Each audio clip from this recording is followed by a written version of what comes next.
Ya, saya ingin kita untuk mencoba melihat aplikasi secara praktis ya. Tadi juga Mas Atma sudah sedikit juga menyinggung ya. Saya cuma memberikan 3 contoh di sini saudara, karena saya tidak akan memprediksi bahwa pembahasan saya dalam 3 contoh ini akan pendek saja begitu ya. Kelihatannya tidak begitu prediksi saya, sehingga saya membatasi diri untuk mencoba memberikan 3 contoh saja, dan setelah itu nanti kita bisa berinteraksi, saudara bisa memikirkan apa ya, problema apa yang kita coba pecahkan dengan metode presuposisi. Ya, seperti itu ya saudara. Atau mungkin selama ini saudara sudah bergumul tentang sesuatu hal ya, di dalam pergumulan saudara, dan saudara sekarang ungkapkan untuk kita melihat solusinya di dalam apologetika pakai metode presuposisi ya. Seperti itu. Mungkin sebagai sedikit ya, tadi Mas Atma menyinggung misalnya materialisme ya. Ini sebagai pengantar awal ya, sebelum kita masuk ke poin tentang ateisme ya. Dan ini pun hanya sedikit saja yang kita akan coba sajikan hari ini ya. Materialisme tadi sudah dijawab dengan baik ya, bahwa itu sebetulnya inkonsisten di dalam dirinya sendiri ya, begitu ya. Satu hal mungkin yang perlu saya sampaikan juga, ketika seseorang memegang materialisme, yang artinya segala sesuatu hanya alam ya, segala sesuatu hanya materi ya, begitu ya. Sebetulnya materialisme, naturalisme ya, filsafat naturalisme itu ya itu sama ya. Pokoknya menurut mereka segala sesuatu hanya materi, atau segala sesuatu hanyalah alam saja ya.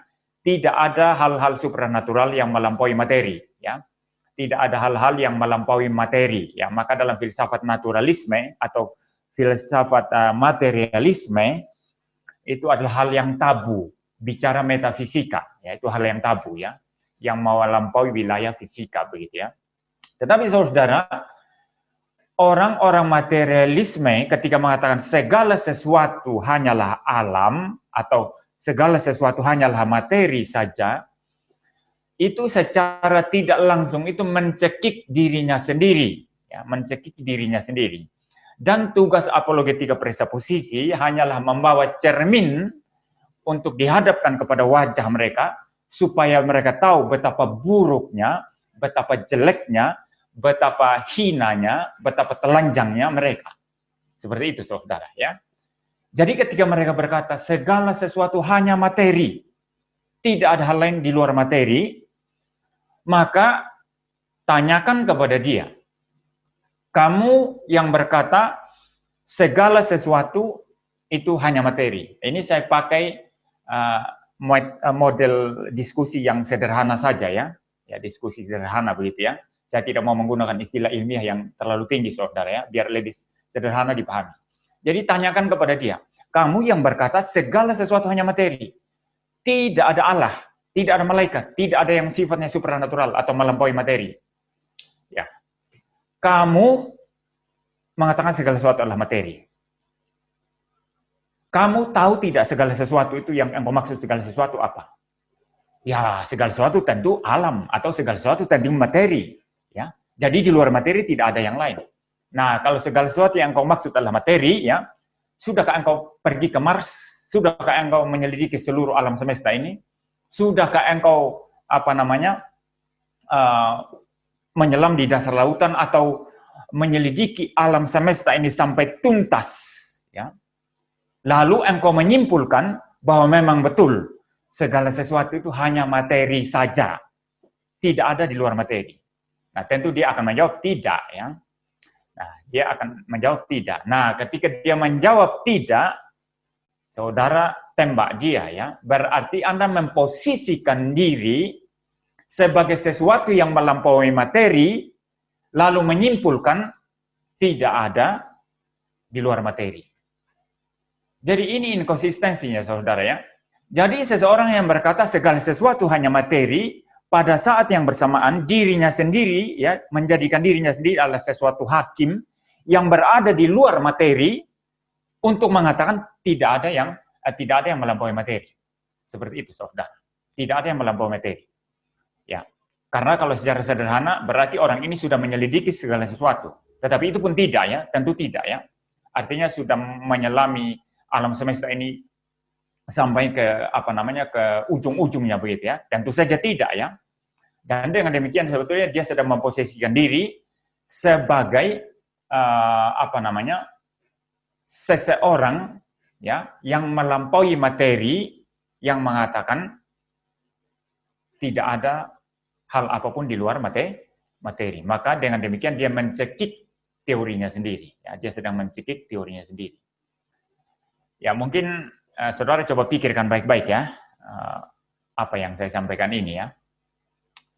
Nah ini sebagai pengantar saudara untuk menyatakan bahwa teori apapun, ya pemahaman apapun, dogma apapun, ya atau keyakinan apapun yang bertentangan dengan keyakinan Kristen itu mustahil semuanya. Dalam bahasanya Van Til itu unintelligible, ya.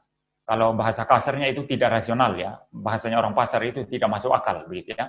Tak bisa dijelaskan, mustahil ya. Sesuatu yang absurd ya begitu, saudara. Apa saja ya. Nah, dan nanti ini kesempatan ya saudara, nanti dalam tanya jawab silakan saudara ungkapkan pemikiran siapa saja, mungkin pemimpin agama atau nabi apa yang tentu bukan nabi dalam Alkitab ya, mungkin nabi dari pihak sebelah bisa silakan, atau dari pemikiran filsuf ateis atau filsuf siapapun yang mencoba melawan Alkitab, dan kita akan melihat nanti membawa cermin ya untuk dia melihat betapa kacaunya mukanya ya begitu ya, betapa mustahilnya pandangannya begitu. Nah sekarang mari kita melihat ateisme ya. Hanya dua hal di sini. Yang pertama mengenai eksistensi kejahatan sebagai contoh ya. Ini saya menganggap contoh yang mudah ya untuk dipahami oleh saudara. Lalu kemudian nanti mungkin ada contoh yang sedikit lebih sulit daripada serangan Bertrand Russell ya. Bertrand Russell sudah disebut-sebut juga tadi oleh Mas Atma ya, seorang filsuf agnostik ya. Sebetulnya ateis sih, tapi dia tidak berani memegang ateisme secara dogmatis, karena kalau dia memegang ateisme secara dogmatis dia akan dibabat secara filosofis ya. Ya, kalau dia mengatakan mutlak tidak ada Tuhan, saya percaya itu sebagai dogma saya, maka itu mengasumsikan dia maha tahu. Dia sudah menyelidiki segala sesuatu, seluruh alam semesta ini, lalu menyimpulkan bahwa tidak ada Tuhan. Tetapi tentu saja posisi macam ini tidak bisa dipertahankan, ya. Maka karena dia takut memegang ateisme secara dogmatis, ya, maka dia bergeser kepada ateisme skeptis. Nah, ateisme skeptis ini yang ya boleh dikatakan sebagai sinonim daripada agnosticism, ya. Saya tidak tahu, karena saya tidak tahu ya, maka saya tidak bisa menyimpulkan. Ya, saya tidak tahu Tuhan itu ada atau tidak. Karena saya tidak tahu Tuhan itu, saya tidak bisa membuktikan Tuhan itu ada atau tidak. Karena saya tidak bisa membuktikan Tuhan ada atau tidak, maka saya tidak percaya bahwa dia ada begitu ya. Jadi Russell ini posisinya seperti itu, saudara. Seorang ateisme skeptis, ya, seorang agnostik, ya, seperti itu. Nah, kita tidak membahas bagaimana posisi agnostik daripada Russell sekarang, tetapi poin dia ketika menyerang iman Kristen dalam perkara moral. Nah, ini yang kita juga akan bahas ya. Tapi mungkin kita mulai dari eksistensi kejahatan dulu ya, sebelum bahas Bertrand Russell. Saya biasanya mengutip ilustrasi dari Ravi Zacharias ya. Ravi Zacharias itu bukan orang presaposisi ya. Bukan ya, bukan apologet presaposisi, tetapi kadang-kadang entah dia sadar atau tidak dia menggunakan argumentasi presaposisi ya untuk menunjukkan kemustahilan daripada pandangan lawan. Ya, makanya saya sering ya menggunakan ilustrasi-ilustrasi yang digunakan oleh Ravi Zacharias ya untuk di dalam kegiatan apologetika saya begitu ya, dalam aktivitas apologetika saya. Nah, pada sebagian aspek lainnya itu Ravi Zacharias itu sangat evidensial juga, ya, sangat evidensial. Jadi begini ya, masalah eksistensi kejahatan. Orang ateis ini kan berkata begini, ya, perhatikan baik-baik ya, saya coba pelan-pelan. orang ateis ini kan berkata begini, Allah itu tidak ada. Mengapa Allah tidak ada? Kalau kita tanya ya, dia akan menjawab, buktinya ada kejahatan. Kalau yang menurut kamu Allah itu Allah yang baik, ya, Allah yang maha kuasa bisa menata segala sesuatu. Mengapa kejahatan ada? Maka adanya kejahatan membuktikan bahwa Allah tidak ada. Nah ini kalau pendeta tidak belajar, saudara ya sudah menyerah. Sudahlah kamu bertobat ya. Kalau tidak bertobat, masuk neraka kamu. Mari kita berdoa begitu ya. Dipaksa begitu. Tapi tidak begitu saudara ya. Kita di sini bukan maksa orang berdoa ya. Kita belajar berargumentasi. Nah saudara-saudara, kalau ada ateis, orang ateis yang berkata demikian, dia sedang mencekik argumentasinya sendiri saudara. Nah saya kutip sekarang bagaimana respons Ravi Zacharias yang saya kira sangat presuposisional sekali ya. Dia berkata begini, karena ada kejahatan dalam dunia, maka kau katakan bahwa Tuhan tidak ada. Ya, karena kejahatan ada dalam dunia, kau katakan Tuhan tidak ada. Nah, sekarang kalau saya balik, kata Ravi Zacharias, kalau saya membalik, ya, kalau Tuhan itu sungguh-sungguh tidak ada, maka ya yang namanya hukum moral ya, hukum moral itu untuk membedakan baik dari jahat, maka tidak mungkin ada. Dan saudara perlu tahu bahwa orang ateis itu, mereka itu menentang hukum moral. Bagi mereka, moral itu diadakan oleh manusia berdasarkan kesepakatan. Ya, seperti itu ya, berdasarkan kesepakatan. Begitu ya. Jadi tidak ada hukum moral yang sifatnya objektif. Ya, begitu. Jadi Ravi Zacharias berkata, kalau Tuhan tidak ada, maka tidak ada pembuat hukum moral, dan hukum moral objektif yang membedakan kebaikan dan kejahatan itu pasti tidak ada. Nah, kalau hukum moral untuk membedakan kebaikan dan kejahatan tidak ada, ya, maka yang namanya kebaikan dan kejahatan pasti tidak ada. Ya, saya pelan-pelan ya. Kalau Tuhan tidak ada, hukum moral tidak ada ya. Hukum moral objektif ya, tidak ada. Kalau hukum moral objektif tidak ada, maka kita tidak bisa membedakan kebaikan dan kejahatan. Berarti yang namanya kejahatan dan kebaikan itu menjadi tidak ada dong. Ya begitu ya. Nah, kalau kebaikan dan kejahatan tidak bisa dibedakan dalam pengertian ini karena tidak ada hukum moral, maka kita tidak bisa tahu apa itu baik, apa itu jahat, maka kejahatan macam apa yang kamu repotkan? Nah, ini dia tanya kepada orang ateis, kejahatan macam apa yang kau repotkan? Nah, ini sama saja dengan Mas Atma tadi yang mengatakan, ya, orang itu berkata, Alkitabmu itu kontradiksi. Ini kalau orang ateis ya. Loh, apa urusannya kamu dengan kontradiksi? Kamu hanya dari time plus chance plus matter kok. Kamu ini kan hanya sekumpulan atom yang bergerak-gerak kan? Tidak ada urusannya sama logika, begitu ya. Nah, ini mirip, saudara ya. Jadi, saya ulang ya, biar saudara paham ya. Orang ateis berkata, ada kejahatan. Karena ada kejahatan, pasti Tuhan tidak ada. Nah, Ravi balik. Kalau Tuhan tidak ada, berarti hukum moral tidak ada. Kalau hukum moral tidak ada, maka kebaikan dan kejahatan tak bisa dibedakan. Kalau kebaikan dan kejahatan tak bisa dibedakan, maka itu sama namanya tidak ada kebaikan, tidak ada kejahatan. Lalu kejahatan macam apa yang kau persoalkan dalam dunia ini? Lalu membuktikan bahwa Tuhan tidak ada. Ini kalau orang ateis cukup cerdas, dia akan langsung tutup mulut. Ini perhatikan saya ya. Kalau dia cukup cerdas, dia akan tutup mulut. Dan dia tahu bahwa dia telanjang. Tapi kalau ateis itu ngeyel model pihak sebelah, dia akan ngeyel sana-sini. Dan apologet seperti Muriwal ini akan ngamuk-ngamuk sama dia. Nah, itu jalan keluarnya. Sama orang bodoh hanya ngamuk-ngamuk, saudara. Ya. Nah, gini ya. Saya sedikit, tambahkan ya, di Indonesia ini sebetulnya saya belum ya, saya bukan menyombongkan diri, di Indonesia ini saya belum menemukan lawan yang seimbang untuk mempraktekkan apologetika presuposisi saya. Yang saudara lihat di debat-debat saya sampai ngamuk-ngamuk di YouTube itulah hanyalah inilah saudara ya.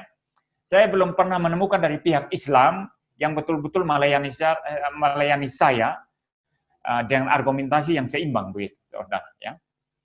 Ya, seperti itu ya. Jadi mari kita lanjut sekarang ya. Ini saya berharap penjelasan sederhana dari saya mengenai eksistensi kejahatan dan saudara bisa lihat ya. Nah, kalau saudara memahami ini, saudara mulai sadar betapa apologetika presuposisi itu adalah bom atom yang mencabut akar daripada lawan. Dibantai habis, saudara. Tidak bersisa sedikit pun. Maka saya katakan tadi, kalau orang ateis itu cukup cerdas, dia akan langsung tutup mulut dan tidak bisa menjawab. Nah, kalau masih dimungkinkan untuk interaksi berjalan, ajaklah dia sekarang berdiri di posisi kita. Terangkanlah bagaimana logiknya, bagaimana rasionalnya, bagaimana meaningfulnya, ya, bermaknanya iman Kristen, Allah kita, kasih Kristen, cinta Yesus Kristus. Di sini kita berharap Roh Kudus bekerja dan dia boleh bertobat. Nah, ini cara penerapan metode apologetika presupposisi. Sekarang yang kedua, kita lihat sekarang Bertrand Russell, ya. Ini agak sulit, saudara. Saya berharap saudara bisa bisa mengikuti saya perlahan-lahan, ya. Mudah-mudahan saudara bisa memahami. Bertrand Russell ini pernah menyerang iman Kristen itu dalam perkara moral, ya, etika atau moral. Dia berkata begini, orang Kristen itu percaya Tuhan yang berdaulat, yang mutlak, berdaulat. Ya. Sekaligus orang Kristen juga percaya hukum moral yang sifatnya objektif. Ya, ringkasannya itu ya dalam 10 hukum, ya. Ya. Itu hukum moral, ya, objektif, ya. Dan seluruh kitab para nabi, ya. Hukum moral objektif, ya, begitu, ya. Termasuk juga tulisan-tulisan dalam Perjanjian Baru. Semua itu moral yang objektif, ya. Nah, saudara, Russell berkata orang Kristen percaya Allah yang absolut, yang mutlak, yang berdaulat. Sekaligus percaya hukum moral yang sifatnya juga objektif dan mutlak.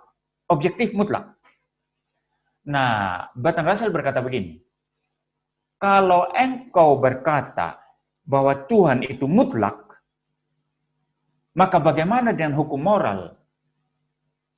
Tidak bisa hukum moral itu engkau anggap berada di luar Tuhan dan mutlak. Berarti ada dua yang mutlak di sini. Kalau engkau percaya itu Tuhan absolut, mutlak, dia yang utama, maka hukum moral itu harusnya ditentukan oleh Tuhan secara arbitrer. Perhatikan baik-baik, ya. Kalau Tuhan yang utama, maka hukum moral harusnya dia tentukan secara arbitrer. Suka-suka dia. Ini yang pertama, ya. Ini serangan pertama. Maka kalau Tuhan menentukan hukum moral itu secara arbitrer, suka-suka dia, maka ini namanya hukum moral itu tidak objektif. Itu ditentukan berdasarkan subjektivitas Tuhan. Suka-suka Tuhan. Nah, ini baru engkau bisa mempertahankan Tuhan yang utama dan dialah yang menentukan hukum moral. Tetapi hukum moral jadinya tidak objektif karena suka-suka Tuhan menentukan, arbitrer. Yang kedua kata dia. Yang kedua, ya. Kalau engkau mengatakan masih ngotot hukum moral itu objektif, berarti Tuhan tidak jadi yang utama. Berarti hukum moral berada di luar Tuhan, dan Tuhan pun harus taat kepada hukum moral itu. Maka yang utama adalah hukum moral objektif, dan Tuhan itu tunduk kepada hukum moral itu. Saudara jelas, ya? Jadi you pilih mana sekarang? Dia tantang ini orang Kristen, ya. Engkau pilih mana sekarang? Kalau engkau bilang Tuhan itu yang utama, hukum moral menjadi subjektif. Suka-suka dia, suka-suka Tuhan menentukan. Tapi kalau engkau bilang hukum moral betul-betul objektif, berarti Tuhan pun harus tunduk kepada hukum moral. Maka yang utama hukum moral, bukan Tuhan. Dia bilang orang Kristen tidak mungkin bisa pecahkan ini. Tapi saudara, ini adalah pernyataan yang mencekik dirinya. Ini badut yang tidak pernah melihat cermin. Nah, badut kalau saya pakai ilustrasi, itu bagus sekali ilustrasi tadi malam itu, ya. Itu badut itu dibawakan cermin, ya. Saudara-saudara, senjata Russell ini bisa kita balikan kepada dia, serangannya. Karena sebetulnya serangannya ini tidak relevan bagi Kristen. Serangannya justru merusak presupposisi dan worldview Russell sendiri tentang etik, ya, tentang moral. Ya. Sekarang kita bisa tanya secara sederhana kepada Russell begini. Ya. Kamu mengatakan kalau bukan Tuhan yang utama, berarti hukum moral yang utama dan Tuhan harus tunduk. Atau sebaliknya, kalau Tuhan yang utama, maka hukum moral itu hasil arbitrernya Tuhan, hukum moral itu tidak objektif berarti. Nah, waktu kamu berkata demikian, berdasarkan indikator apa, standar apa? Standar apa yang kamu pakai? Kita perlu, saudara, ya, kita perlu tanya standar dia apa. Kira-kira menurut saudara apa yang dia jawab? Standarnya apa? Di sini saya sudah bingung, saudara. Standar dia mengatakan itu apa? Kalau dia berkata, itu standar adalah diri saya sendiri. Saya yang mengatakan demikian. Berarti kamu arbitrer dalam seluruh argumentasi. Tidak relevan untuk saya. Ngerti ya? Saudara paham ya? Kalau dia berkata, itu argumentasi saya, standarnya saya. Pemikiran saya standarnya, logik saya standarnya. Berarti kamu hanya sewenang-wenang saja menyerang iman Kristen, maka tidak relevan dengan saya. Jadi, saudara paham di sini ya, kalau standarnya adalah dia ya, tapi kalau dia berkata begini, tidak, standarnya bukan saya mencoba menggunakan cara berpikir logik yang sifatnya objektif. Berarti di sini dia meyakini ada logika yang sifatnya objektif, ya, termasuk juga moral yang sifatnya objektif. Begitu. Nah, dengan demikian dia bertentangan dengan dirinya sendiri yang tadinya menentang sesuatu yang bersifat objektif, entah logik, entah moral. Saudara paham? Ya. Jadi dia pilih entah standarnya adalah dirinya, tuduhlah dia, kamu arbitrer kalau begitu dalam seranganmu. Ya, suka-suka kamu kalau begitu. Ya, kembalikan senjata yang dia serang Kristen tadi itu. Tapi kalau dia mengakui, tidak, saya berpikir, menganalisis berdasarkan penalaran yang ilmiah dan logis yang objektif dan berdasarkan standar moral yang objektif. Otomatis kata-kata itu membunuh keyakinannya sendiri, mencekik keyakinannya sendiri. Habis dia, saudara. Nah, saudara-saudara, ini salah satu contoh ya. Tentu dalam perdebatan tidak segampang yang saya bicara ini kan. Tentu ada ada adu argumentasi yang alot begitu ya. Tapi orang-orang seperti Bertrand Russell ini, ya seperti dia, ya pernah satu saat itu ditanyakan oleh seseorang, saya lupa ya siapa namanya. Saya kira bukan Ravi Zacharias ya, ada seseorang ya. Ravi Zacharias saya kira tidak pernah berinteraksi dengan Bertrand Russell ya. Kan Bertrand Russell itu adalah filsuf yang generasinya sudah lebih dahulu ya, begitu ya. Jadi gini. Jikalau saya sekarang di hadapan saudara-saudara ini ya, mengambil seorang bayi ya, bayi kecil, bayi ya, lalu saya penggal-penggal bayi itu di hadapan saudara, menurut saudara apakah ini baik atau jahat? Nah, Bertrand Russell dan orang semacam dia, saudara, dia berkata begini, saya tidak berani mengatakan itu baik atau jahat. Nah, saudara paham kenapa dia berkata demikian? Saya tidak berani mengatakan itu baik atau jahat. Saudara tahu? Karena dia menolak hukum moral yang objektif. Saudara. Dia menolak hukum moral yang objektif. Lalu ditanya lagi, lalu kalau begitu berdasarkan apa kamu menilai ya? Kalau saya penggal-penggal bayi di sini. Dia berkata begini, ya saya enggak suka saja. Tapi kalau dalam perdebatan saudara ini sasaran empuk ya. Oh, enggak sukanya saudara ini berdasarkan kesepakatan semua manusia atau enggak suka secara arbitrer pribadi saudara. Jadi serba sulit saudara. Posisi mereka sama sekali tidak bisa dipertahankan. Maka celaka besar ya. Nah, ini yang ikut seminar cuma berapa? 30-an orang ya saudara ya. Ya, padahal ini keindahan inti iman Kristen yang orang luar sana itu kira, oh pakai bukti manuskrip ini, manuskrip itu ya. Enggak saudara, kita menghadirkan keseluruhan worldview Alkitab. Saudara, untuk menunjukkan betapa kacaunya, betapa mustahilnya, betapa absurdnya itu worldview yang melawan iman Kristen. Ya, seperti itu ya. Ini contoh dari ateisme, saudara ya. Saudara silakan nanti bisa gumulkan sendiri, bisa membaca lebih banyak buku ya, untuk lebih memahami tentang ateisme. Dan kalau saudara sudah mempunyai pemahaman tentang apologetika presupposisi, nanti saya kira secara otomatis saudara juga bisa akan memikirkan respons-respons yang kira-kira bisa kita berikan ya. Saya akan lanjut sekarang sebentar ke screen yang kedua ya. Kita coba sekarang memikirkan bagaimana menghadapi Hinduism ya. Hinduism ya. Dan sebetulnya secara fundamental spirit agama-agama timur ya, termasuk Hinduism ya. Kalau di Indonesia ini ada kejawen ya, termasuk di agama-agama suku ya, ada semacam spirit panteisme sih sebetulnya ya di dalamnya, yang menganggap itu bahwa segala sesuatu itu bersifat ilahi ya. Ya, kalau orang-orang di tempat saya itu di pulau saya, Pulau Sumba ya, itu mereka yakin bahwa di balik pohon atau di balik daun pohon ya, di balik daun pohon itu ada orangnya katanya, saudara ya. Ada orangnya, ada sesuatu pribadi begitu ya, ada penghuninya begitu. Jadi makanya kalau kita bicara Hinduisme di sini ya, saya mencoba menggunakan Hinduisme sebetulnya cukup relevan untuk seluruh dunia gerakan zaman baru saat ini ya, yang sebetulnya intinya adalah panteisme ya. Walaupun tidak setiap kasus ya bisa diterapkan secara sama dan merata ya, tentu tidak demikian. Tetapi saya bicara secara substansinya.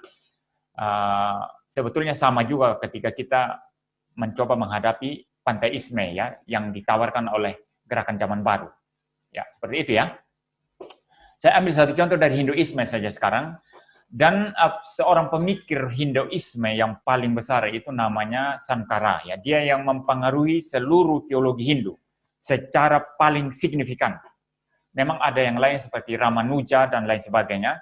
Tetapi yang paling signifikan mempengaruhi Hinduism itu adalah Sankara. Ya, Sankara. Nah, sebelum saya lanjut ini, orang Islam itu sering salah paham ya. Sering salah paham ya. Mereka tidak ngerti apa-apa lalu bicara Hinduism, saudara, dan menyamakan dengan iman Kristen. Mereka berkata, orang Kristen percaya Allah Tritunggal. Di Hindu pun percaya Trimurti, kata mereka. Trimurti, Brahma, Shiva, Wisnu ya, seperti itu. Jadi menyamakan yang tidak sama, saudara. Ya. Jadi sebetulnya antara Tritunggal dan Trimurti itu tidak sama, saudara. Itu berbeda sama sekali. Ya. Sama sekali tidak ada samanya. Saudara, ini saya sedikit jelaskan sekarang. Ya. Di dalam pemikiran Sankara, saudara, ya, dia mengatakan bahwa segala sesuatu itu satu dan sama. Yang ada itu adalah pure consciousness. Pure consciousness ya. Kesadaran murni yang tidak berpribadi, juga tidak terbagi-bagi. Berarti tidak ada kejamakan. Maka dalam maksud saya the core of Hinduism ya, itu tidak ada kejamakan, tidak ada pluralitas di dalamnya. Yang ada hanya kesatuan.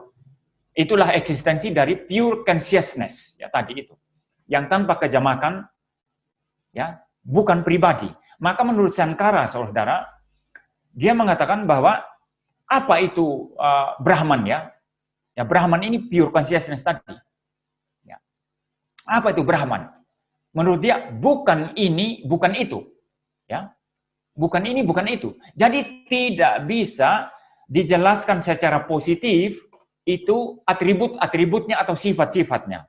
Kalau bisa dijelaskan secara positif atribut-atribut atau sifat-sifatnya, maka dia bukan lagi pure consciousness ya, tapi sesuatu yang tertentu.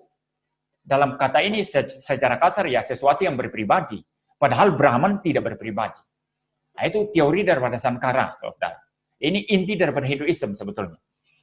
Nah, mengapa kita manusia ini ya di dunia ini melihat keragaman? Kita bermimpi, mimpi kemarin beda dengan mimpi hari ini. Kita pergi ke pantai, kita makan-makan, pesta-pesta, nari-nari. Orang India kan suka nari-nari ya, pesta-pesta makan-makan kan begitu ya. Ya. Kenapa begitu? Itu disebabkan oleh maya katanya. Maya atau ilusi. Ilusi. Kita ditipu oleh ilusi. Maka lepaskan ilusi itu. Lihat dalam dirimu sendiri. Ada Atman ya. Nah, Atman ini apa? Atman itu sebetulnya adalah Brahman yang ada dalam diri. Maka ada istilahnya itu Atman Ca Brahman. Atman adalah Brahman. Begitu. Maka tugas kita manusia adalah melepaskan diri dari itu tadi, ya, dari maya, ilusi yang menyebabkan kita melihat antitesis antara gelap dan terang, suami istri, kejahatan kebaikan dan lain sebagainya. Semua antitesis itu omong kosong semua, itu maya, ilusi semua.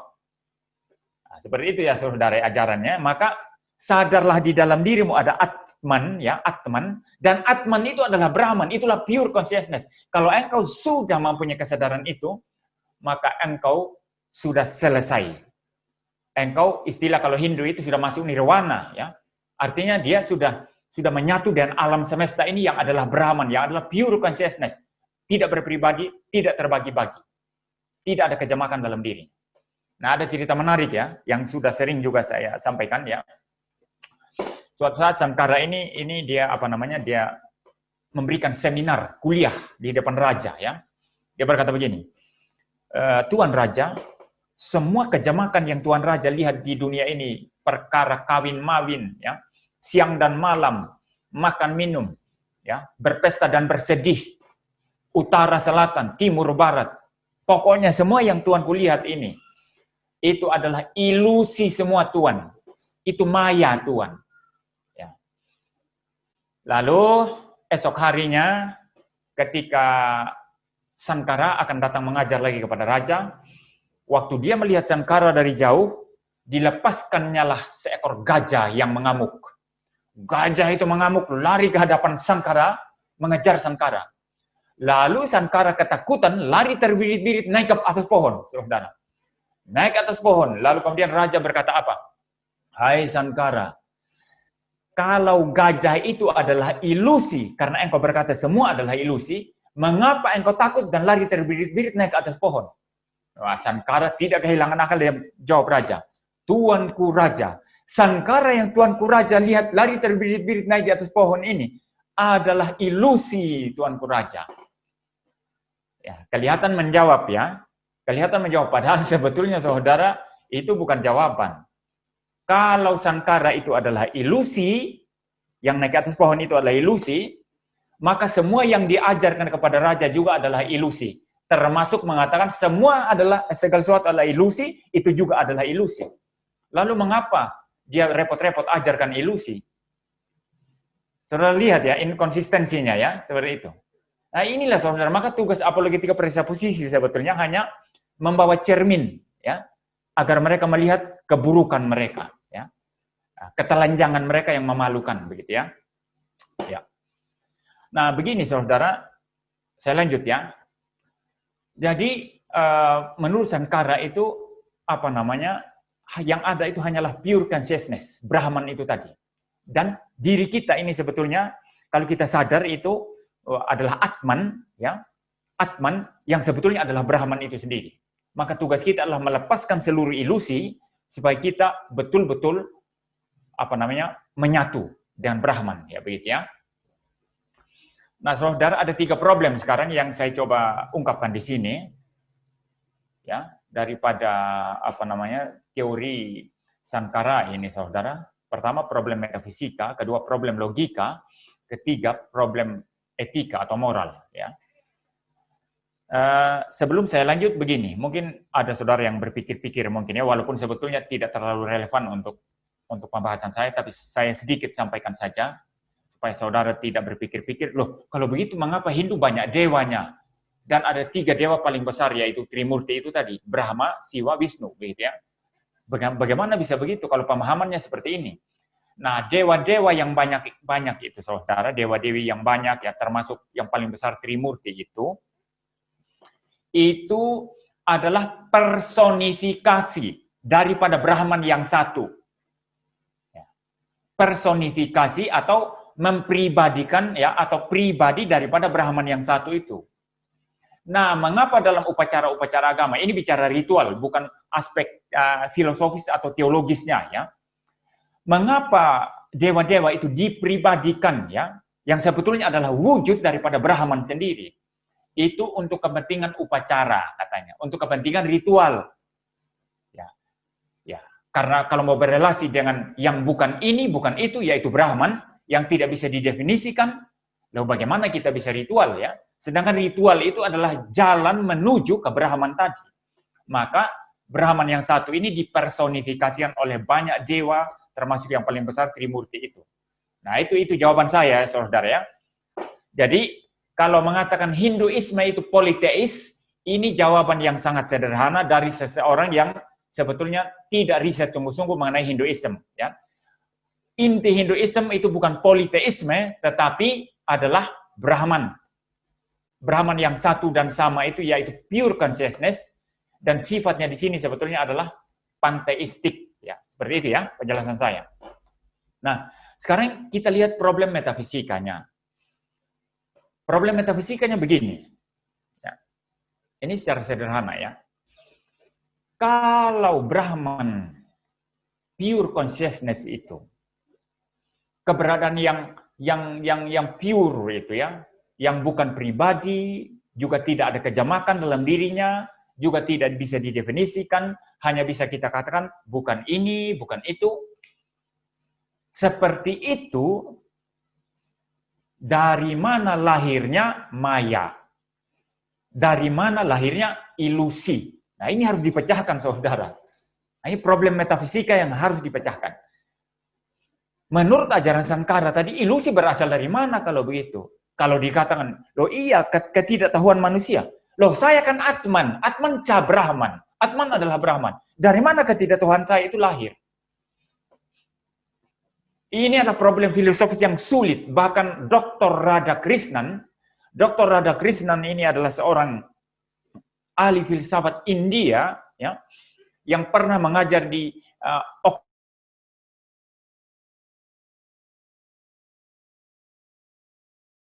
dan kemudian pulang ke India menjadi presiden India, saya tidak tahu, saya lupa itu presiden keberapa ya, itu Dr. Radhakrishnan ya. Saya punya 2 bukunya saudara.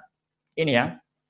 Indian Philosophy ya. Ini volume 2, ini volume 1. Ini volume 2. Ini saya beli waktu saya di Belanda saudara, karena memang topik tesis master saya dulu adalah tentang Sankara ya. Saya membahas tentang Sankara ya, seperti itu. Jadi Radhakrishnan sendiri berkata begini, saudara. Itu adalah hal yang memang bukan saja Hinduisme tak bisa jawab, tapi semua agama tak bisa jawab katanya. Dia keliru besar. Kristen bisa jawab itu. Ya. Dia keliru besar. Kristen bisa jawab itu. Ya. Mengapa saya katakan Kristen bisa jawab itu? Jelas dalam kitab Kejadian Tuhan menciptakan segala sesuatu itu baik. Lalu kemudian Adam dan Hawa memberontak kepada Tuhan, dari sana lahir dosa, dari sana akar kejahatan. Clear, saudara. Kristen menjelaskan clear. Jelas. Kitab Kejadian itu clear. Jadi, waktu Radhakrishnan berkata, ya, ini problem semua agama, dia belum paham iman Kristen. Dia tidak memahami iman Kristen. Maka dia menjawab, ini problem semua agama. Sebetulnya ini adalah problem Hinduism. Saudara, problem Hinduism. Ya. Ini yang pertama ya, problem metafisika. Ya, menjelaskan antitesis dari mana kalau begitu? A dan B, gelap dan terang, lahir dan mati, ya, menikahkan anak dan menguburkan orang, laki-laki dan perempuan. Semua antitesis ini dari mana? Ilusi itu dari mana? Keragaman itu dari mana? Kalau faktanya eksistensi itu, ya, sebetulnya keberadaan itu adalah pure consciousness tadi, yang bahkan tidak bisa didefinisikan, yang hanya bisa dikatakan bukan ini, bukan itu. Nah, ini tidak bisa terjawab, saudara. Tidak bisa terjawab. Kedua sekarang, problem logika. Ya. Nah, tadi juga sempat disinggung oleh Mas Atman ya, mengenai logika ya. Ya, kita biasa hukum identitas, hukum tidak ada jalan tengah, hukum Posen ya, tidak ada jalan tengah, lalu ada hukum law of non-contradiction ya, hukum tidak berkontradiksi ya, saudara ya. Tapi membicarakan hukum-hukum logika, saudara, kita butuh antitesis. Mutlak antitesis, saudara. Logika blank kalau tidak ada antitesis. Logika blank. Maka saudara mau jadi apologet Vantilian, saudara juga harus terdidik dalam logika. Ya, jadi saya ulang lagi, itu keliru. Ada seseorang yang mengatakan apa urusan Vantil dalam logika, ini keliru besar. Itu keliru besar ya. Bukan saudara. Tetapi kita tidak menjadikan logika sebagai standar dalam berapologetika, tidak. Tapi logika otomatis mengikuti, saudara. Maka perlu belajar ilmu logika. Ya.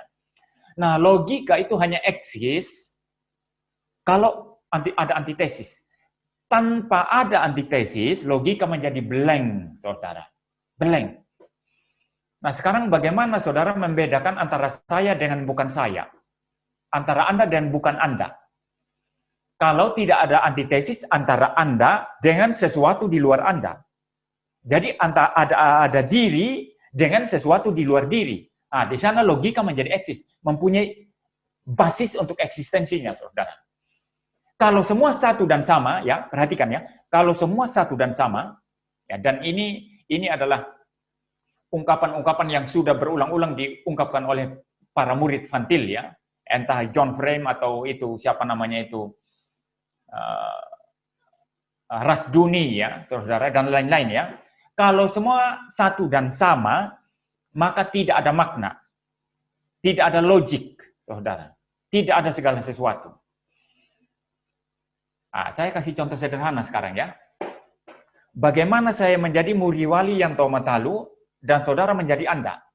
Kalau, perhatikan, nama kita satu dan sama, wajah kita satu dan sama, mata kita satu dan sama, kepala kita satu dan sama, tinggi badan kita satu dan sama, wajah kita persis dari ujung rambut sampai ujung kaki, semua satu dan sama. Maka tidak ada lagi yang namanya Mas Atma, tidak ada yang namanya MIM, tidak ada yang namanya saudara. Semua satu dan sama. Saudara tahu ya, logika blank di sini, saudara. Bahkan makna itu blank, kosong, blank. Nah, maka logik itu dia mutlak. Bersama-sama dengan antitesis. Nah, saudara-saudara, jangan saudara beranggapan kalau begitu kita membutuhkan antitesis antara kebaikan dan kejahatan. Ya, kita membutuhkan antitesis antara kebaikan dan kejahatan, ya, supaya kita, ya, boleh memahami apa namanya baik, apa namanya jahat. Ini sebetulnya menyesatkan, ya, dalam apa itu sebetulnya menyesatkan, ya. Ya, kenapa menyesatkan? Karena adanya kebaikan saja, ya, adanya kebaikan tanpa eksistensi kejahatan, sebetulnya sudah menimbulkan antitesis. Berarti segala sesuatu yang melawan kebaikan itu adalah antitesis dari kebaikan. Itu adalah kejahatan, kan begitu. Walaupun secara ansih, ya, dalam dirinya sendiri kejahatan itu tidak ada. Nah, ini terjadi sebetulnya seandainya, ya, ini saya kata seandainya. Dalam teologi reform tidak ada kata seandainya, karena segala sesuatu sudah ditetapkan oleh Tuhan. Tapi ini untuk kepentingan argumentasi, saya mengatakan seandainya malaikat tidak jatuh, manusia tidak jatuh, tetap kita bisa membedakan kebaikan dan kejahatan. Maka perintah Tuhan di Taman Eden itu menjadi apa namanya? Menjadi rasional, ya. Jangan kamu makan buah tentang pengetahuan yang baik dan yang jahat, sebab pada hari yang kau makannya pasti yang kau mati. Jangan saudara mengira bahwa Adam dan Hawa perlu jatuh ke dalam dosa supaya memahami kebaikan dan kejahatan. Salah. Tetap saja sebetulnya Adam dan Hawa memahami kebaikan dan kejahatan. Seandainya tidak jatuh dalam dosa. Mengapa tetap? Karena mereka akan mengetahui kebaikan dan kejahatan sesuai cara Tuhan mengetahui itu. Cara Tuhan mengetahui, mungkin istilah cara ini kurang tepat, ya. Sesuai dan selaras dengan worldview Tuhan mengetahui kebaikan dan kejahatan. Seperti itu. Jadi Tuhan tahu tentang baik dan jahat. Bisa membedakan dengan jelas. Bahkan secara sempurna. Loh, Tuhan nggak pernah mengalami kejahatan loh. Tahu dari mana? Nah, ini Tuhan tahu kebaikan apa itu kejahatan tanpa mengalami apa yang namanya kejahatan, tanpa terlibat dalam kejahatan. Demikianlah pengetahuan kita sebetulnya tentang kebaikan dan kejahatan seandainya Adam dan Hawa taat. Ya. Jadi, saudara jangan berpikir bahwa eksistensi kejahatan dibutuhkan sebagai antitesis dari kebaikan supaya kita tahu kebaikan dan kejahatan. Itu tidak relevan, ya. Tidak relevan. Ya. Nah, sekarang mari kita melihat sekarang, ya, problem logika, ya, di dalam Hinduism tadi ini, ya, di dalam pemikiran Sankara mengenai Brahman yang pure consciousness, ya. Saudara, bagaimana logika bisa mendapatkan basisnya di situ? Saudara bisa mikirkan tidak? Brahman ini sesuatu yang tidak ada keragaman, tidak ada kejamakan di dalam dirinya. Itu adalah pure consciousness, bahkan yang tidak bisa didefinisikan, tidak bisa diceritakan atribut-atributnya itu secara positif. Kita hanya bisa berkata, Brahman itu apa? Bukan ini, bukan itu. Di sana ada antitesis? Tidak ada. Kalau begitu logika itu eksis? Tidak ada. Saudara. Maka kalau begitu sebetulnya eksistensi hukum logika tak mungkin mendapatkan basisnya di dalam konsep tentang Brahman. Nah, itu sebabnya kalau saudara belajar tentang New Age Movement yang spiritnya panteisme atau Hinduisme atau agama-agama timur, bagi mereka logika itu tidak penting. Karena memang basisnya dalam secara metafisika, di dalam core pemahaman mereka itu tidak ada di sana, saudara. Tidak ada di sana. Ya. Nah, dan agama-agama timur, kita orang Asia ini yang sangat dipengaruhi oleh spirit semacam ini, kan kita semua anti logika, saudara. Kan sukanya kita kan both end ya. Baik saya maupun Anda sama-sama benarnya kan. Yang penting damai kan gitu ya. Nah, ini cara orang Asia mendidik anak bagaimana? Kalau ada dua orang anak berkelahi, sini kamu. Kenapa you pukul dia? Kamu kenapa juga dipukul? Ya gitu ya. Sudahlah kalian sama-sama salah. Berdamai ya. Jadi semuanya sama-sama salah, tidak mencari mana yang benar, mana yang salah, saudara. Ya kalau ada di antara kita yang bertengkar, sudahlah damai saja. Dia benar, engkau juga benar. Ayo damaikan begitu, saudara. Ini sebetulnya spirit ini didasari ya, baik orang sadar atau tidak, langsung atau tidak langsung dari spirit keberagamaannya yang seperti ini, yang sifatnya panteistis semacam ini, saudara. Kalau orang Barat tidak demikian kan? Tidak demikian. Tapi saya tidak bahas itu hari ini ya. Ya seperti itu. Jadi jelas logika tidak mempunyai basis untuk eksis di dalam konsep tentang Brahman. Kalau begitu bagaimana dengan Kristen?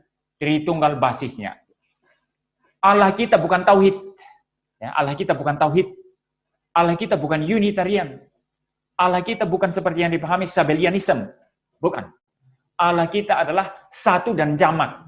One and many. Ya. Tadi malam ingat ya, penjelasan saya yang sangat filosofis sekali mengenai the problem of one and many ya di dalam pemikiran Van Til ya, yang menurut Van Til itu hanya bisa dipecahkan dengan doktrin Tritunggal ya. Maka saudara, di dalam doktrin Tritunggal logika mempunyai basis yang sifatnya transenden itu untuk eksis, dan ini menjadi basis bagi logika kita manusia, saudara. Basis antitesis dalam dunia ini. Nah, itu sebabnya pencipta yang satu dan banyak, di mana logika eksis di dalam dirinya sendiri sebagai sifatnya sendiri, juga tercermin waktu dia mencipta. Dia menciptakan masing-masing sesuai dengan jenisnya masing-masing. Tomat bukan jagung, jagung bukan tomat. Ya. Manusia bukan monyet, monyet bukan manusia, saudara. Ya. Jelas ya, clear ya. Antitesis, saudara. Logik eksis di sini. Logik eksis di sini, saudara. Mempunyai dasar keberadaannya. Karena itu sifat Allah yang logis, ya, yang logik, yang dicerminkan oleh keberadaannya yang satu dan banyak. Ya, banyak bukan banyak-banyakan ya, tapi tiga pribadi yang berbeda, satu dan jamak, ya, one and many, saudara. Jadi dalam iman Kristen problem logika apa? Tidak ada problem logika. Problem metafisika tadi mengenai dari mana ilusi berasal, dari mana kejahatan berasal, dari mana keperbagaian ini berasal. Tidak ada. Semua jelas dalam Alkitab. Logika jelas. Problem etika sekarang, secara moral. Bagaimana guru-guru panteisme atau guru-guru Hindu seperti Sankara menyerukan kepada manusia sesamanya untuk saling mengasihi. Kamu jangan benci lo ya, kamu jangan bunuh orang lo ya, saling mengasihilah. Kalau dalam konsep tentang Brahman itu sendiri, kebaikan dan kejahatan tidak bisa dibedakan, karena Brahman itu sendiri adalah sesuatu yang tidak bisa didefinisikan, adalah pure consciousness yang tidak ada keragaman dalam dirinya, tidak ada antitesis dalam dirinya. Saudara paham? Bagaimana bisa membedakan antara kejahatan dan kebaikan dalam diri Brahman? Ya. Atau dari sudut pandang perspektif Brahman, bagaimana kejahatan didefinisikan yang berantitesis dengan kebaikan? Tidak bisa, saudara. Tidak bisa. Maka kalau guru-guru Hindu mengatakan, kamu harus saling mengasihi, jangan membunuh, jangan bunuh binatang, jangan ini ya. Basisnya apa? Tidak ada basisnya secara transenden. Ya, tidak ada basisnya secara transenden, saudara. Ya. Jadi perintah untuk mengasihi tidak ada basisnya dalam diri Brahman, juga tidak ada basisnya dalam diri Tauhid. Nah, dan saudara lihat ya, orang yang ekstrim pegang pemahaman semacam itu apa? Dia beda sama saya ya, ambil pedang, bunuh dia. Beda sama saya, bunuh dia, kafir dia. Oh, arahnya beda sendiri, bunuh dia. Maunya keseragaman unity, no plurality, saudara. No plurality. Ini realitas, saudara. Nah, kalau ada sebetulnya sarjana dari pihak sebelah yang mau ini, itu yang saya mau kupas. Kita buka-bukaan. Tapi sampai sekarang saya tunggu belum ada, ya, ahli logika dari pihak sebelah, ya, ahli filsafat dari pihak sebelah yang memegang worldview-nya, teologinya, ya, yang sifatnya tauhid, ya, untuk boleh berdebat dengan saya. Tidak ada landasannya, saudara. Perintah mengasihi, jangan membunuh. Dalam diri Brahman tak ada landasannya. Dalam diri Allah yang Sabelian juga tidak ada landasannya. Unitarian tidak ada landasannya. Termasuk tauhid tidak ada landasannya, saudara. Jadi jelas ya, clear ya. Baik, kita maju kepada screen yang ketiga ya.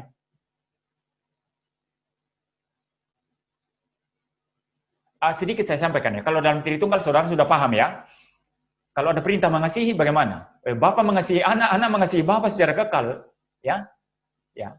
Kalau ada perintah untuk mengasihi, ada landasan transcendentalnya di dalam diri Tritunggal, saudara. Ada basisnya secara metafisika dalam diri Allah Tritunggal. Maka saya sering berkata, kalau ada perintah untuk mengasihi, orang Kristen ini jangan buru-buru Yesus, karena Yesus sudah mati di kayu salib untuk saya. Dia mengasihi saya lebih dahulu sebelum saya mengasihi dia. Itu betul kata Alkitab. Tapi itu baru separuh kebenaran, saudara. Kalau Anda ditanya, mengapa orang Kristen harus mengasihi? Jawaban yang paling pertama adalah karena Allah saya Tritunggal.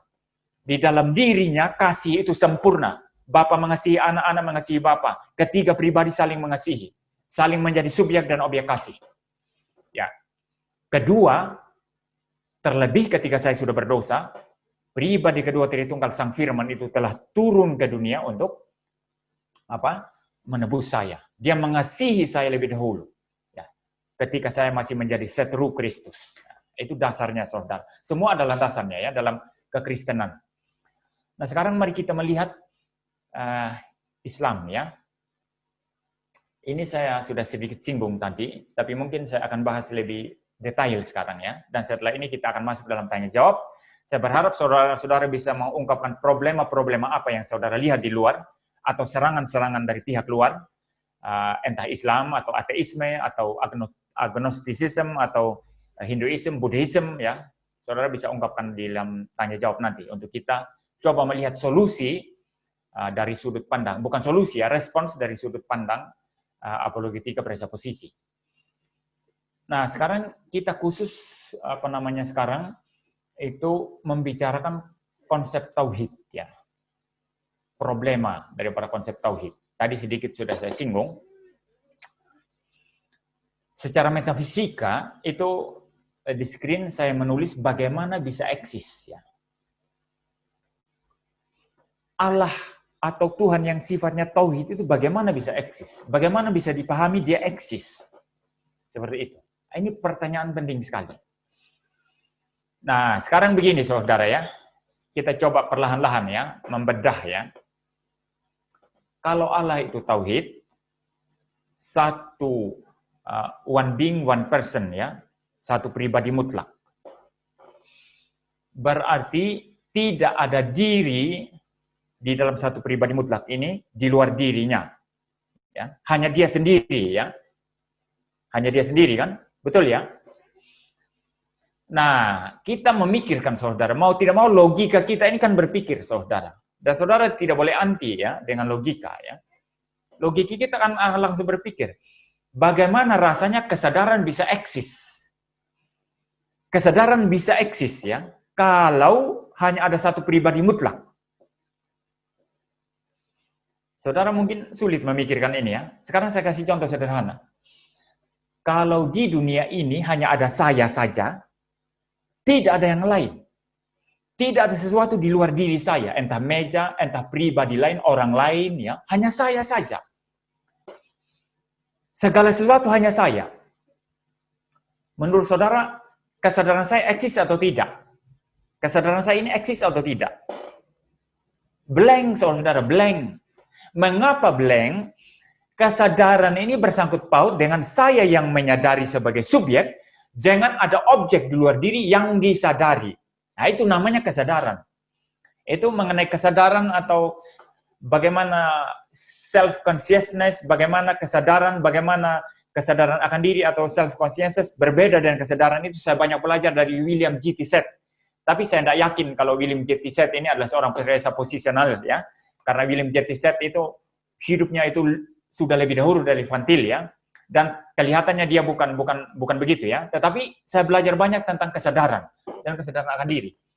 Ini ada bukunya, saudara, dogmatic theology, ya. Dogmatic theology. Nah, Set berkata begini, ambillah seluruh objek di luar diri saya, ya, yang bisa saya pikirkan atau bisa saya sadari, maka kesadaran saya jadi blank. Saya tidak sadar jadinya, karena kesadaran itu mutlak membutuhkan objek di luar diri. Subjek yang sadar saya, tapi tidak cukup, butuh objek di luar diri untuk sadar.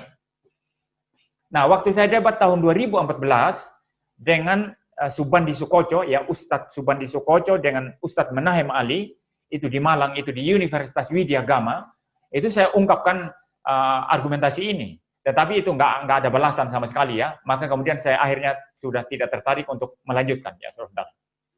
Ya. Bagaimana memikirkan Allah yang hanya satu pribadi mutlak? Kira-kira kesadaran bagaimana? Tanpa objek apapun. Nah, orang kadang-kadang lari kan, loh itu kan engkau memikirkan kesadaran manusia. Allah, kalau dia tidak terbatas, dia bisa punya kesadaran eksis tanpa ada objek. Ya. Itu bisa, katanya dia. Tetapi perlu dijelaskan, seperti apa eksistensinya. Perlu dijelaskan dong, nah, nanti larinya apa? Loh, Allah kan tidak mungkin bisa dipahami secara ini, ya, secara secara tuntas dan lain sebagainya, ya. Ya. Jadi yang jelas saya percaya pokoknya, ya, bahwa Allah itu tetap bisa sadar karena dia maha kuasa, ya, tidak terbatas, tetap bisa sadar tanpa objek. Tapi tidak bisa dijelaskan, saudara. Tak bisa dijelaskan. Maka dalam istilah Van Til sebetulnya, ini salah satu jenis yang kita sebut sebagai unintelligible. Tidak dapat dipahami, saudara. Sesuatu yang sebetulnya mustahil untuk kita pikirkan. Sesuatu yang sadar tanpa objek. Saudara, ya. Jadi, ini problem, ya. Nah, sekarang begini. Kalau ternyata karena kesadaran tak ada, karena tak ada objek, Anda kemudian bisa memikirkan tidak bahwa Allah yang semacam ini bisa mencipta, bisa memikirkan sesuatu untuk mencipta. Loh, pikiran tentang objek itu dari mana kalau tidak sadar? Pikiran tentang objek itu dari mana kalau tidak sadar? Saudara. Maka tak bisa mencipta. Impoten berarti. Tidak bisa mencipta. Tidak bisa berelasi. Bagaimana pikiran untuk berelasi dengan sesuatu kalau objek tidak ada? Blank. Maka kasih juga menjadi mustahil, ya, dan lain sebagainya, ya, saudara. Ini kita bahas dalam poin yang ketiga nanti, ya. Seperti itu. Jadi begini, ada problem metafisika yang tak bisa dijelaskan. Kecuali kalau mau ngotot, ya, pokoknya saya percaya Allah itu eksis karena dia Allah, maka dia bisa sadar tanpa objek. Saudara, ya, dia bisa sadar tanpa objek karena dia Allah. Pokoknya, ya, yang bilang kamu pokoknya, ya kitab saya, kan gitu, ya. Tapi yang justifikasi kitab kamu siapa? Ya saya. Begitu. Jadinya begitu. Ini irasional, saudara. Ini irasional, ya. Ya. Jadi ini problem metafisika, ya. Yang kedua sekarang problem logika, ya. Itu sama dengan argumentasi saya terhadap Brahman, ya, konsep tentang Brahman, ya. Logika menjadi tidak bisa dipertahankan eksistensinya di sini, ya. Karena Allah itu hanya satu pribadi. Ya. Maka bagaimana bisa membedakan yang satu pribadi itu dengan sesuatu di luar dirinya? Asumsinya tentu sebelum ada penciptaan. Dan sebetulnya Allah semacam itu tidak bisa mencipta. Impoten saya katakan tadi ya. Tapi katakanlah, jika seandainya ada Allah yang semacam itu, sebelum mencipta, berarti dia, hanya sendiri. Bagaimana bisa membedakan dengan sesuatu di luar dirinya? Berarti tidak ada antitesis di situ. Kalau tidak ada antitesis, maka logika menjadi blank. Ya, saudara ya. Ya, mungkin mereka bisa saja berkelit. Loh, keragaman kan bukan hanya pribadi. Anda kan menuntut saya, Allah harus berpribadi jamak supaya ada antitesis. Saya jawab tidak. Allah punya sifat-sifat yang jamak. Nah, kalau pihak sebelah kan mengatakan ada 99 sifatnya. Sifatnya Allah katanya. Begitu ya. Nah, kita kembali problem yang pertama tadi. Kalau diakui bahwa ada sifat-sifat yang jamak, bagaimana sifat-sifat yang jamak itu eksis tanpa kesadaran? Dikatakan dia maha kasih. Loh, yang tidak sadar karena tidak ada objek bagaimana bisa dikatakan punya sifat kasih? Atau tidak ada objek di luar diri untuk dikasihi, bagaimana dikatakan bisa mempunyai sifat kasih? Bagaimana dikatakan mempunyai sifat itu katakanlah sebagai creator ya, pencipta begitu. Bagaimana? Ya. Kalau dia sendiri masalah kesadaran itu ya tidak ada karena tidak ada objek. Jadi semua menjadi blank, saudara. Tak bisa dijelaskan ya. Kecuali Anda menerima bahwa Allah itu jamak dalam pribadinya, maka kejamakan sifatnya bisa ditegakkan. Maha kasih, maha baik. Loh, baik kepada siapa kalau dia hanya sendiri? Tak ada objek. Kebaikan menjadi omong kosong. Ya. Kebaikan itu dalam relasi subjek-objek, saudara. Ya, seperti itu. Kebaikan itu dalam relasi subjek-objek. Jadi saudara serba salah di sini ya, serba salah ya. Jadi Anda harus mempresupposisikan Allah Tritunggal baru bisa menerima keragaman daripada sifat Allah, sifat-sifat Allah. Mari kita lihat yang ketiga sekarang, perihal etika atau moral ya. Tak bisa jadi standar. Wah, jelas sekali saudara. Jelas sekali ya. Dan ketika dijadikan sebagai standar, maka uniformity yang muncul. Dan akibat uniformity adalah spirit farisi. Spirit bunuh saja. Dia tidak sama dengan kita. Betul tidak, saudara? Cobalah saudara kalau tidak percaya ya. Ya, kalau tidak percaya, saudara coba bukan riset ya, adakan percobaan ya. Saudara bikin asrama kecil-kecilan. Di dalam asrama itu yang berisi beberapa orang anak, saudara terapkan prinsip uniformity. Ya, uniformity ya, itu keseragaman. Ya. Keseragaman. Jadi begini, ada waktunya untuk tertawa, ada waktu makan, ada waktu bermain, semua diatur secara mekanik ya, berdasarkan jam-jam ya. Dan bila mana ada yang melanggar, saudara langsung tebas. Disiplin dia dan sangat keras. Bahkan pakaian mereka pun itu seragam semuanya. Semuanya. Bahkan porsi makanannya pun harus sama. Ya, karena harus menekankan keseragaman. Begitu ya. Jadi yang perutnya kecil, karena badannya kecil, itu porsinya sama besarnya dengan orang yang badannya gede, ya, yang makannya banyak. Begitu. Semua sama. Apa bisa eksis? Ya? Apa bisa asrama yang semacam itu bisa berjalan? Bisa eksis. Kalaupun bisa jalan, itu akan menghasilkan ya pembina-pembina asrama yang mempunyai spirit pembunuh, spirit farisi, ya, yang begitu munafik, ya, dan menghasilkan anak-anak yang sakit jiwa semua nanti. Saudara, akan menghasilkan anak-anak yang sakit jiwa. Mengapa demikian? Karena keragaman tidak dihargai di sana. Keunikan masing-masing anak tidak dihargai di sana. Keunikan bagaimana anak-anak itu, yang satu suka bermain bola voli, yang lain sukanya sepak bola, yang lain sukanya main catur, tidak diizinkan, pokoknya permainan seragam. Maka kemunafikan akan muncul di sana, dan akibatnya adalah pembunuhan. Ya. Pembunuhan, saudara. Pembunuhan karakter, pembunuhan segala sesuatu, pembunuhan manusia, dehumanisasi. Itu yang terjadi yang saudara lihat di luar sana. Ketika ada sekumpulan orang tak berakal, tutup sana, tutup sini, saudara. Saudara paham maksud saya? Ketika saudara lihat sekumpulan orang tak berakal, itu tutup sana, tutup sini. Itu pengaruh uniformity, pengaruh konsep the core of their faith, ya, yang mengatakan satu, mutlak satu. Nah, itu akibatnya. Bandingkan dengan Kristen, begitu indahnya. Kita menghargai kesatuan sekaligus kejamakan. Kita hanya ada satu Alkitab. Kalau beda ini kita ribut, berarti kamu bukan saudara saya. Kita satu Alkitab, satu iman, satu Tuhan Yesus, satu Allah Tritunggal yang kita percaya bersama-sama. Tapi karunia-karunia kita masing-masing, bagaimana kita keunikan pribadi per pribadi di mana Tuhan anugerahkan kita keunikan masing-masing harus dihargai. Ya, harus dihargai. Termasuk keragaman karakter kita harus dihargai, diberi ruang sebagai pluralitas kita, sebagai keragaman kita. Betapa indahnya diatur dengan cara Kristen, saudara. Maka makna, ya, meaning, ya, makna hidup, ya, bagaimana hidup menjadi berwarna, menjadi indah, tetapi tetap menyatu dalam esensinya, hanya bisa ditunjukkan oleh iman Kristen. Maka kehidupan Kristen sebetulnya merupakan satu dunia apologetika tersendiri. Ketika kita menunjukkan bagaimana kita menghargai perbedaan, sekaligus bagaimana kita menjunjung tinggi kesatuan kita, saudara. Ya, jelas ya?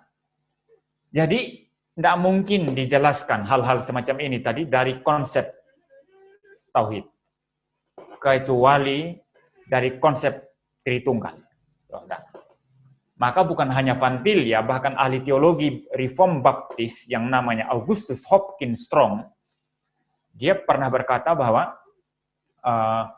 doktrin Tritunggal itu adalah master key, ya, daripada seluruh bidang ilmu pengetahuan, termasuk kehidupan kita. Itu adalah master key, saudara. Jadi kalau mau hidupnya indah, bercermin kepada Tritunggal. Refleksikanlah kesatuan kejamakan dalam Tritunggal. Maka hidup kita menjadi indah. Ya, seperti itu, ya. Dan ini tidak bisa ditawarkan oleh konsep yang ini, ya, yang saya bahas ini. Ya, hanya bisa dalam kekristenan. Ya.